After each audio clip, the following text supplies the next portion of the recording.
नमस्कार, अब दुनिया के फटाफट बुलेटिन में आप सभी का स्वागत है और नजर डालेंगे आज के खास खबरों पर। एआईएमआईएम के सांसद असदुद्दीन ओवैसी ने कहा, आतंकवादियों को प्रशिक्षण, वित्तपोषण और हथियार देकर पाकिस्तान मानवता के लिए खतरा बन गया है। कहा, जब वह सर्वदलीय प्रतिनिधिमंडल के साथ यात्रा करेंगे तो विदेशी सरकारों को पाकिस्तान के इरादों के बारे में बताएंगे। संघ प्रमुख मोहन भागवत ने जयपुर में कहा, विश्व में प्रेम की भाषा तभी सुनी जाती है जब आपके पास शक्ति हो। भारत की प्राचीन संस्कृति, त्याग की परंपरा और विश्व कल्याण के लिए शक्ति की आवश्यकता पर जोर दिया। एनआईए ने आतंकवादी संगठन आईएसआई से जुड़े स्लीपर सेल के 2 फरार आरोपियों फयाज शेख और तला खान को मुंबई हवाई अड्डे से गिरफ्तार किया है। दोनों महाराष्ट्र के पुणे में आईईडी के निर्माण और परीक्षण से संबंधित 2023 के मामले में वांछित थे। एनआईए ने दोनों आरोपियों पर 3-3 लाख रुपए का नगद इनाम भी घोषित किया था।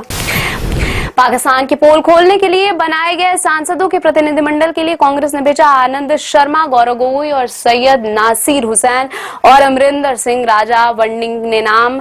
मोदी सरकार ने इनकी जगह शशि थरूर, मनीष तिवारी, सलमान खुर्शीद और अमर सिंह को चुना। कांग्रेस के वरिष्ठ नेता शशि थरूर ने विदेश जाने वाले सतत प्रतिनिधिमंडलों से एक का नेतृत्व करने की जिम्मेदारी मिलने के बाद कहा, हाल ही की घटनाओं पर हमारे देश का दृष्टिकोण प्रस्तुत करने के लिए 5 प्रमुख राजधानियों में से एक सर्वदलीय प्रतिनिधिमंडल का नेतृत्व करने के लिए भारत सरकार के निमंत्रण से मैं सम्मानित महसूस कर रहा हूं। अमेरिका के राष्ट्रपति डोनाल्ड ट्रंप ने कहा है कि भारत और पाकिस्तान से बातचीत करना और उन्हें पूर्ण युद्ध के कागार से वापस लाना उनकी इतनी बड़ी सफलता है कि उसका उचित श्रेय उन्हें कभी नहीं मिल सकेगा। दोनों देशों के बीच बहुत नफरत है और तनाव उस स्तर पर पहुंच गया था जहां अगला चरण संभवतः परमाणु था। तुर्की में शांति वार्ता के बाद रूस ने यूक्रेन पर हमले तेज किए। सुमे इलाके में रूस के ड्रोन अटैक में बस में सवार 9 यात्रियों की मौत हो गई। रूस की सेना ने यूक्रेन की सैन्य छावनी को निशाना बनाया था। पाकिस्तान के लिए जासूसी करने के आरोप में हरियाणा की रहने वाली यूट्यूबर ज्योति मल्होत्रा को गिरफ्तार किया गया। अब तक पंजाब के मेलरकोटला और हरियाणा से कुल 6 पाक जासूसों को गिरफ्तार किया जा चुका है। आम आदमी पार्टी को बड़ा झटका। पार्टी के कई नेताओं ने दिल्ली नगर निगम में अलग गुट बनाने की घोषणा की। एमसीडी में अब थर्ड फ्रंट बनेगा और इसके नेता मुकेश गोयल होंगे। हरियाणा बोर्ड 10वीं क्लास का रिजल्ट जारी किया। इस साल 10वीं में 92.94% स्टूडेंट्स पास हुए हैं। बोर्ड अध्यक्ष प्रोफेसर पवन कुमार ने बताया, कुल 2.71 लाख छात्र परीक्षा में शामिल हुए थे, जिनमें से 2.51 लाख परीक्षा में सफल हुए हैं।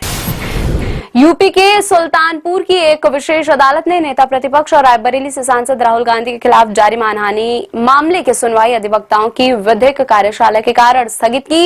एमपी एमएलए कोर्ट ने मामले की सुनवाई 2 जून के लिए निर्धारित की।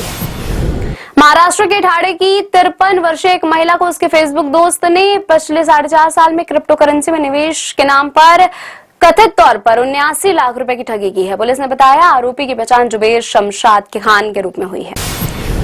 केदारनाथ में हेलीकॉप्टर की इमरजेंसी लैंडिंग के दौरान उसका पिछला हिस्सा टूट गया। यह हेलीकॉप्टर एम्स ऋषिकेश की हेली एम्बुलेंस सेवा था। इनमें सवार सभी लोग पूरी तरह सुरक्षित हैं।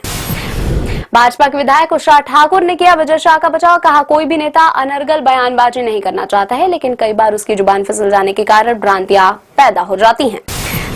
तमिलनाडु के करूर में समेदाई के पास एक बस ट्रैक्टर से टकराने के बाद डिवाइडर को तोड़ते हुए विपरीत दिशा में जा रही थी। पर्यटकों की वैन से टकरा गई। पुलिस ने बताया, हादसे में कम से कम 4 लोगों की मौत हुई है, 15 घायल हैं। अमेरिका के सेंट लुइस में भीषण तूफान के कारण कम से कम 7 लोगों की मौत। फंसे हुए या घायल लोगों का पता लगाने के लिए तलाश एवं बचाव अभियान जारी है।